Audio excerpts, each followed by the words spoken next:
Super exciting day today. Today I am getting head work done on the engine. So I've cleaned this side off, which I'm super stoked on. Of course I cleaned the opposite side head because it was already there. And this one came uncovered first. Very important, an easy way at least for me on this engine to tell which way the heads go, because they're almost a universal look, but see these dowels here? Well, one of them stuck in the head. So I know it can't be that side because there's no way I can put this dowel over that spot. I'll have to pull that out and put it back in here before we do that. So what I used, which may be controversial, maybe not, to clean off the old gasket and everything, because it was being a real pain, was these blue sandy disc things. I actually read about it on a Honda forum, and those guys use nothing but aluminum engines and intakes and heads and all this kind of stuff, so everybody had good success with them, so I was willing to give it a shot. If you see, I don't know if this comes through, but there's lines, fine lines in the head that look like they go the whole way down, or in the top of the engine. See these? So those are the original machining lines from when the engine was made. So that didn't even dig deep enough to get rid of those fine machining lines. They all came right back out and looked good. So I'm pretty comfortable with that. And if you keep moving, didn't heat up, nothing got warm, cool as a cucumber. I really wish I could have had this engine cleaned. It's not going to be as clean as I want it to be when it goes into the car, but what are you going to do, right? We ran out of time on that one. It was either actually get the car moving or wait longer to get the engine clean. So did what we could. We got all the major grease and scuzz off, but I'm going to continue on now and clean up the other side.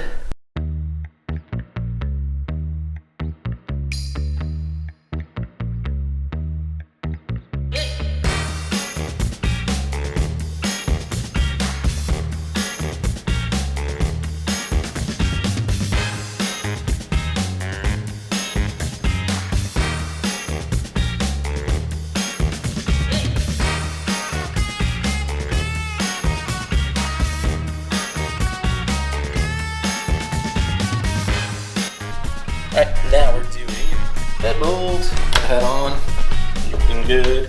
Still gotta change this stuff out, but whatnot. Picked up some serial numbers, including this one off the engine block, which I gotta run.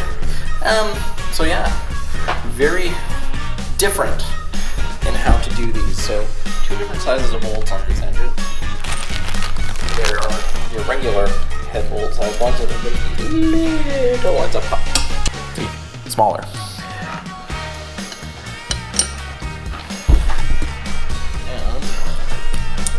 They drop in these channels here. They come with Loctite on them. I'm gonna snug everything down first before I do the torque procedure.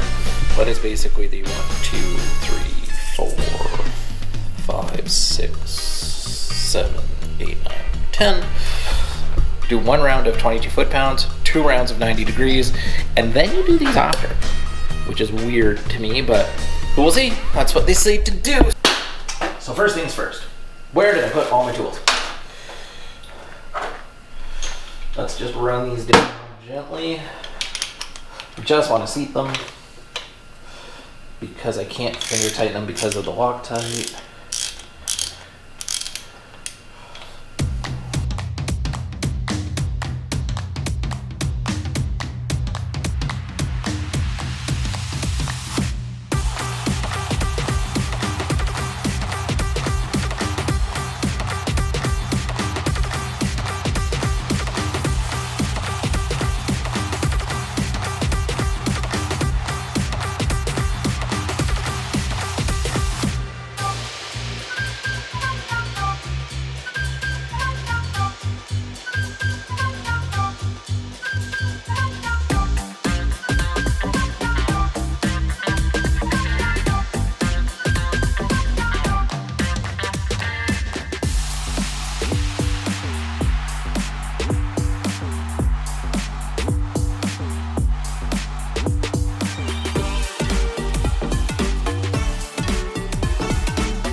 push rods.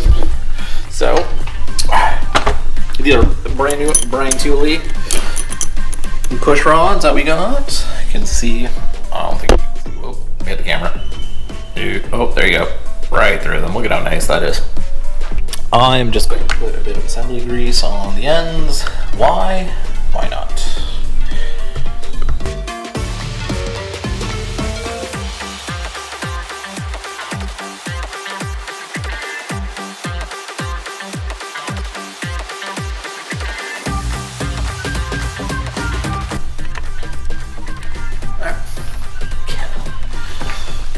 Let me take our valve train. That looks like this.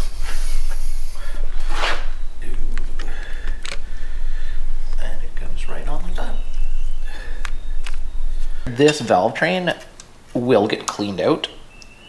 I have to get new parts.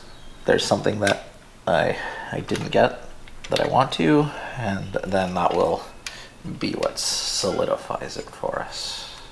I checked these bearings, they're good. I wanted to do a trunnion upgrade, but it turns out I ordered the wrong part and I just got a bearing up, like a replacement bearing set.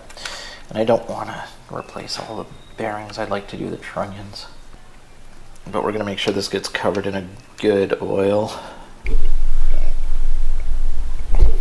So these I'll get torqued down to 22 foot-pounds, which seems to be a favorite number among in the LS world.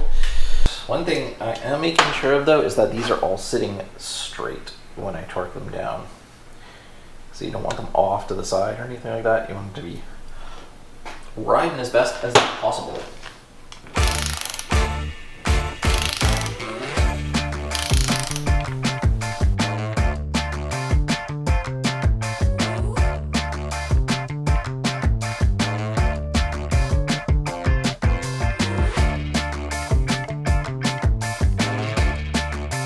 Now we're going to turn this engine over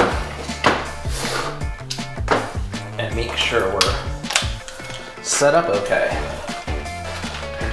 There.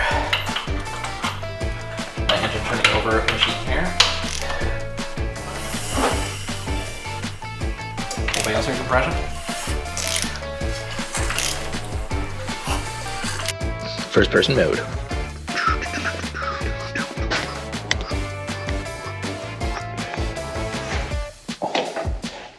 Alright, target acquired. Hot.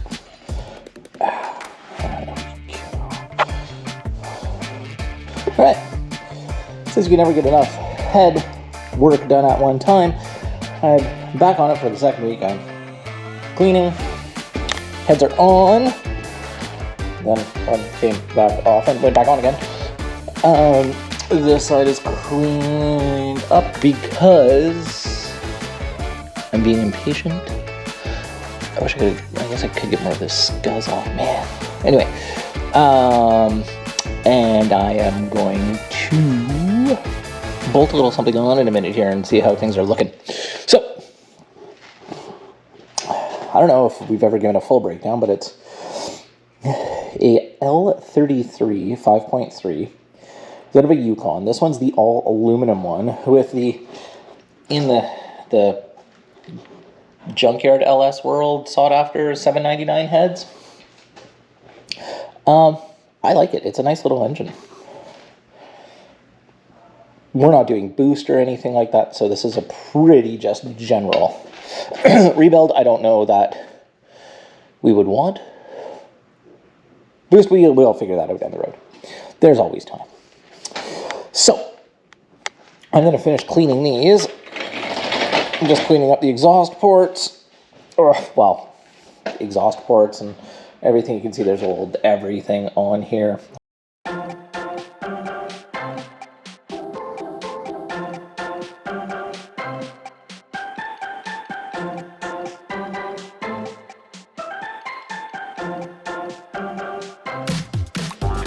This looks like it might be something.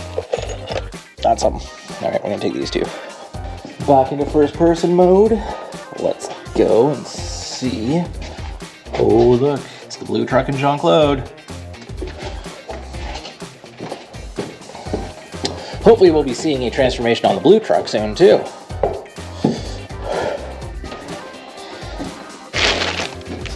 Charger taillights. Really need to get back on that car one of these days.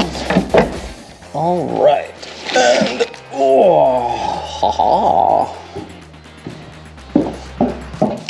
Now, I mean, I'm putting these on for practical purposes. It's to keep stuff from going into the ports on the engine while it sits half built.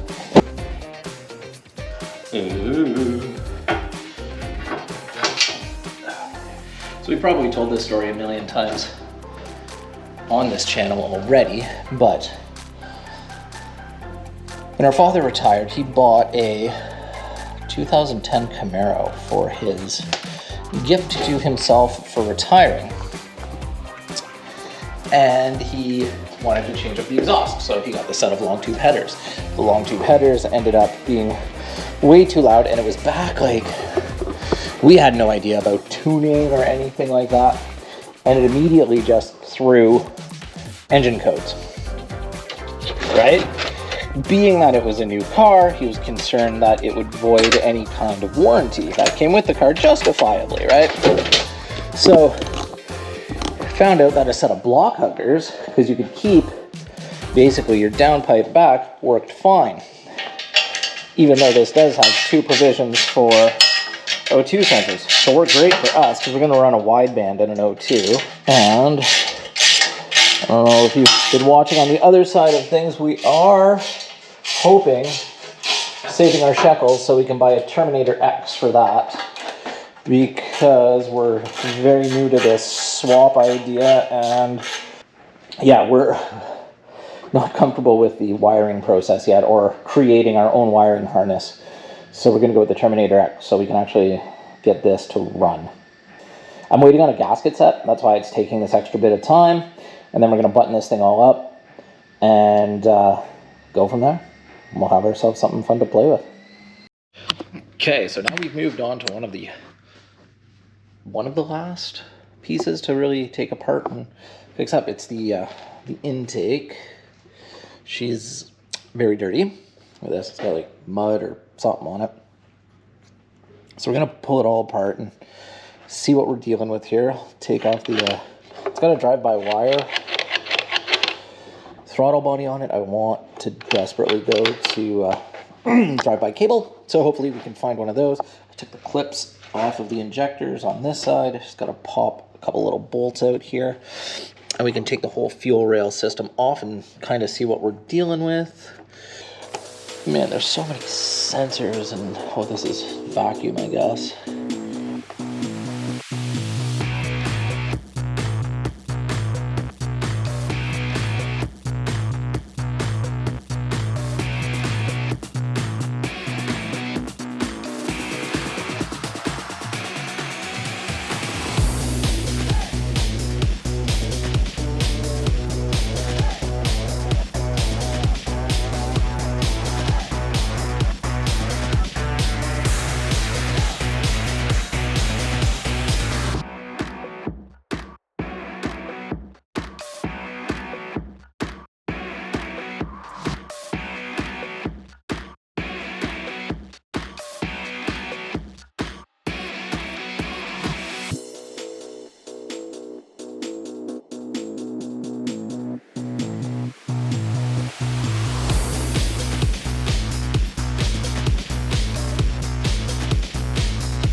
Special treat today, more of a treat for myself than anything else. We're going to go visit a new friend by the name of Jean Claude. This is probably where I need a multi-camera shot, but all right, here she is. Oh, I slid into the car, that hurt.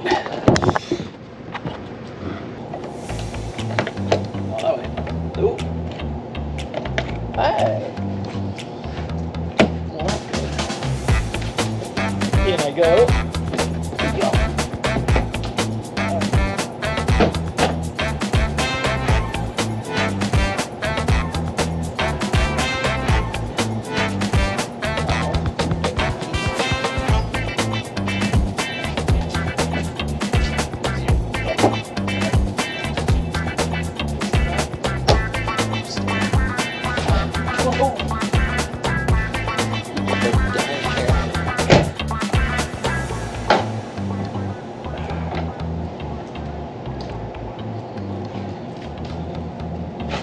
Okay, so what we're listening for, I want to see if the fuel pump works or not.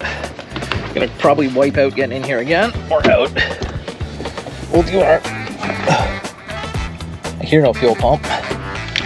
Do we get... No. We got no lights.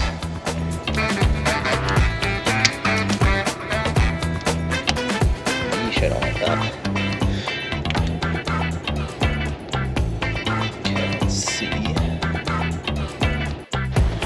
Okay, we had success.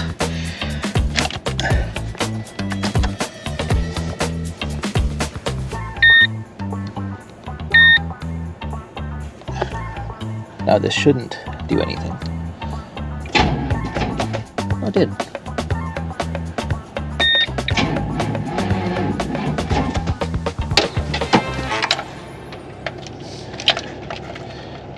Nope, nothing warm. So again, I don't have that plugged in. This is all free. Oh yeah. But I don't think there's any pressure here. Don't lose it, don't lose it. There we go.